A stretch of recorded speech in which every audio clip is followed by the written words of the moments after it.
You are now entering the mind of one of rock's greatest musicians, a former singer of Styx. The exclusive podcast, Come Sail Away, with Dennis DeYoung. Come sail away, come sail away, come sail away with me. Hey kids, how you doing? Dennis DeYoung here. Good to talk to you again. Listen, we're getting into the Christmas spirit. It's almost that time of year. Jingle bells, mistletoe, let's get drunk and fall on the floor. No, don't do that. That's ridiculous. You're too heavy now. We can't lift you off the floor.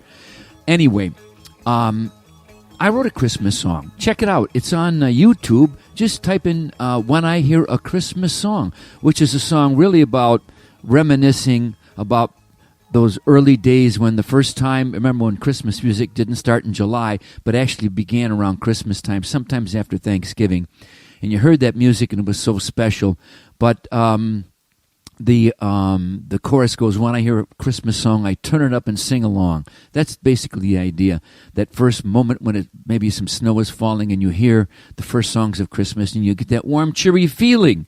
At least you should. At least I did. It's a good song. Check it out. It's on YouTube. Speaking of YouTube, there is a thing called Behind the Vinyl.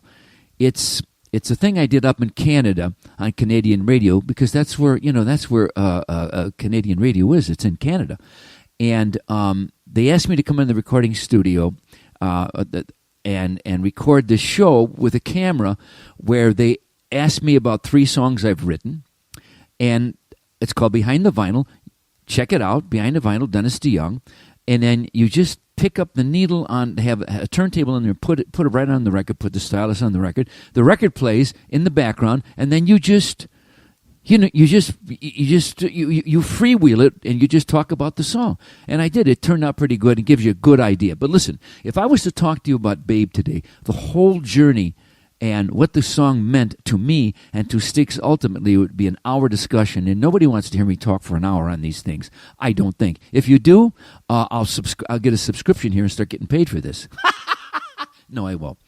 But so I'm going to try to give you the thumbnail sketch. You know, it was never written, as many of you know, for Styx. It was a birthday present to my wife. I ran in the studio real quick with John and Chuck Panazzo. Guitar players were off on vacation. I had written it in less than 2 days, and I wanted to give it to her on her birthday. Never thinking of Styx, never thinking it was a song for Styx. So we did this demo. The demo turned out so good. I mean, it really was wonderful. I sang all the background parts because Tommy and Jay wasn't there. There are no guitar parts on it because there were no guitar players the day we did the demo. And the demo was so good. People fell in love with that demo that me personally, I got paralyzed with fear of trying to re-record it because there was something so special about it. Even though when I listened to Babe, I think I could have sung that so much better.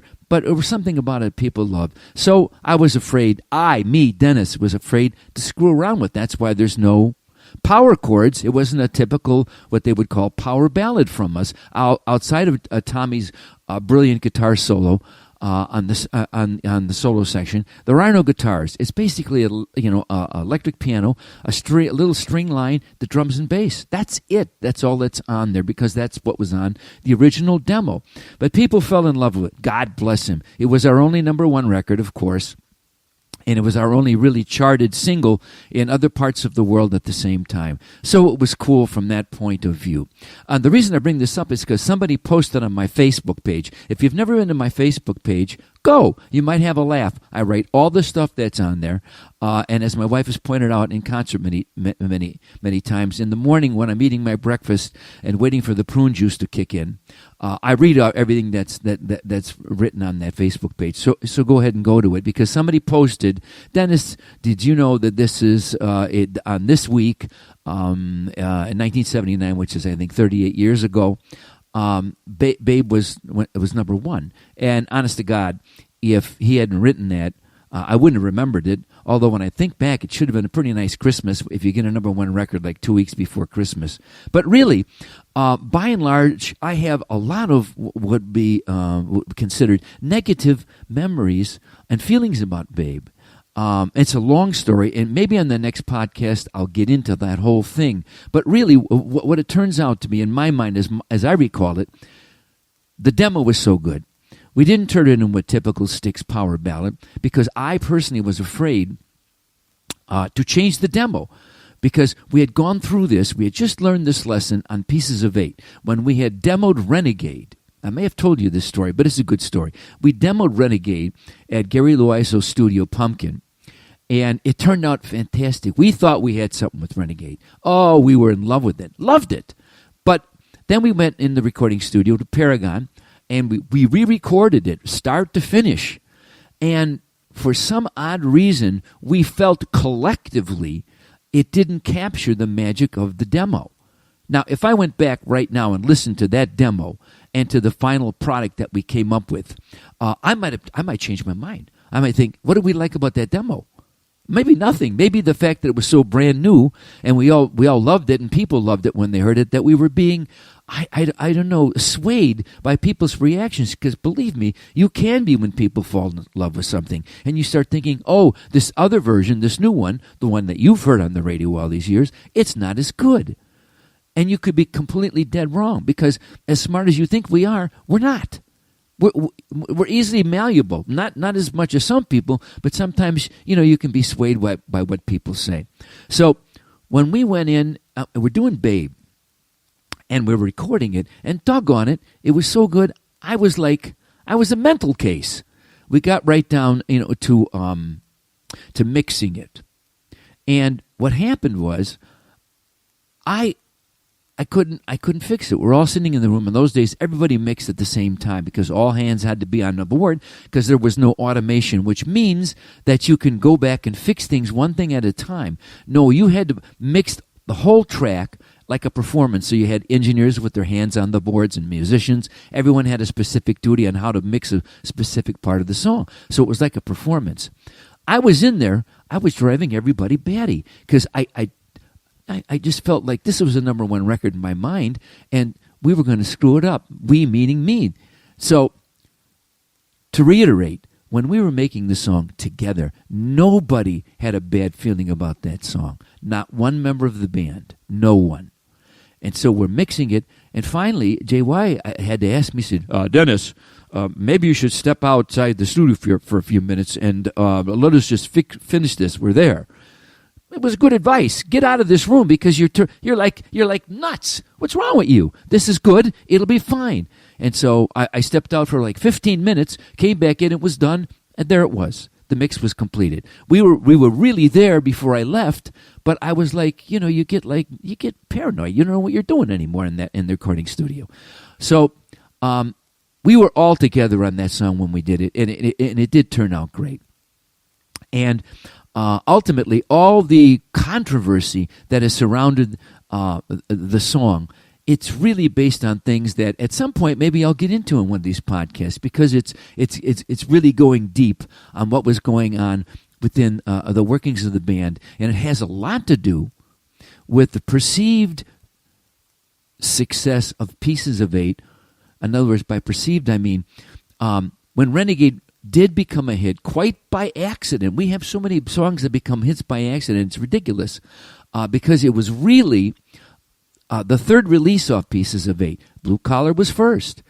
Then we released Sing for the Day, and Renegade was on the flip side of that record. Well, people were hearing us play Renegade live, and it was kick. It just kicked the booty, if you know what I mean. And when radio stations got Sing for the Day, they listened to the flip side. They liked Renegade better because guess what? When we originally recorded Renegade as a demo, we thought it was awful special. And then like Mooks, we don't release it first because the demo poisoning, it just changed their whole perception of us collectively as a band. Blue Collar Man should not have been the first release. It should have been Renegade. It would have really changed the whole destiny of everything. But because Renegade was flipped and was the third single, by the time Renegade caught on regionally, region by region across the country, it never reached a high chart position, though it should have. It got, I think, only to number 16, which is, it's okay, but that's no big deal. Renegade really deserved to be in the top 3 because it was really in the top 3 at every market that it was played in, but it happened incrementally. If you want a number one record in those days, you had to have like a rush of radio stations playing it all in a small time frame. This is how you got number one records. And Renegade took so long to build that it didn't get that, though it deserved it. This is business, music business crap. Not about the the validity of the song. But back to Babe. Obviously, there's been some controversy surrounding Babe, but when we first recorded it, there was zero, none, not within the musicians, never. We were just, it was another song, a great song, and we were all participating in the creation of the product. Like I said, even though Jay White did not play on the record because there are no guitars other than the solo, he was instrumental in telling me to get the hell out of the room for a minute. Okay, you're driving everybody batty. So it was a collective. It was only subsequent to the success of Babe, the overwhelming success of it, that problems began to arise. And I think probably in another podcast I'll get on to what my perception is of were the reasons for these, shall we say, difficulties that would arise after Babe went to number one. It was our only number one record. And it was, I think I mentioned this before, but the week it was released, it got more ads than any record it had got on radio stations in the first week. It was monumental. It went on everywhere all at once in the first week. And this is what helps you get a number one record, because everyone went at it all at once. Which reminds me, the record it replaced at number one, because we were number two, and it was looking again like we were just not going to get the number one. Frustrating, I'm telling you. So what happens? Barbra Streisand and Donna Summer had a song called Enough is Enough, which I thought summed it up. But nonetheless, that was holding on because it had two huge, powerful female stars doing a duet with two powerful record companies working the record. By working means trying to get promotion, doing deals just to get it to number one and make it stay there. That we were facing a formidable foe. In those days, charts could be manipulated very easily by the power, the money, and the juice behind any record.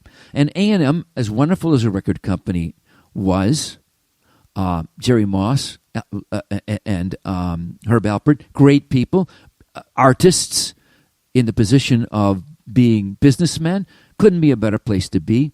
They didn't have the juice. They didn't have they didn't have their own distribution. They didn't have the juice. We were fighting Columbia. Columbia Records, my God, they were the behemoth. So we were thinking we were going to get there. Well, bingo, we got there. Babe slid in there for a couple of weeks and went to number one, and as you know, won the People's Choice Award. As I've mentioned many times on stage, I won Songwriter Song of the Year for that song, and of course later in that year I won the Nobel Peace Prize. 3, 4.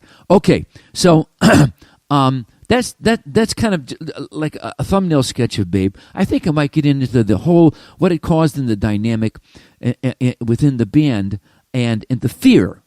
And the fear that if you did a ballad like Babe, a straight ballad, that somehow we would lose our rock credibility. Because that was really, that was the going belief at the time. And the number one proponent of that for so many people was the band Chicago, which went from kind of a jazz rock horn band, very, very cool, ultimately turning into a band that made an awful lot of ballads with, when Peter Cetera and David Foster got together. So there was the fear of that happening to us, primarily from our manager, who was dead wrong, absolutely dead wrong. It hurt nothing. It did not hurt us. We sold the same amount of albums that we did on Grand Illusion and Pieces of Eight, and would have sold even more if First Time had been released second. It wasn't. It was stopped. Something I will discuss in the future. But nonetheless, to prove that it's not true, the first release from Paradise Theater that went to number 3 was Best of Times, which was, a ballad. It was a ballad. So, and Paradise Theater went on to sell more than a Cornerstone, for goodness sakes, and became one of our most popular albums. Listen, what people want, by and large, are great songs. They want songs, okay? Sure, everybody likes a rock song. I love a rock song. You love a great rock song. But people still like great songs. They just do. And so, as we celebrate, I think I'll go out tonight and have, extra cheese on a pizza, something like that. I don't know. Babe went to number 1 38 years ago. Son of a gun. That's really something. And when I play it live, still to this day, people lock arms and with their loved ones, and they think about Babe, a song I wrote for my beautiful wife Suzanne, which was a song about separation. This is Dennis DeYoung. Wait a minute, I better clarify. Separation means you got to go away. You don't want to go away because you're missing your loved one, and it's a song about separation in that manner, not the other kind of separation. Put a period on it. There we go. Anyway, here's hoping that the universe is spinning in your direction. Cheers, Dennis DeYoung. Enlightening? Perhaps. Entertaining? Always. Thanks for listening to the podcast, Come Sail Away with Dennis DeYoung. Get the next new episode Friday morning at 7 a.m. on this website,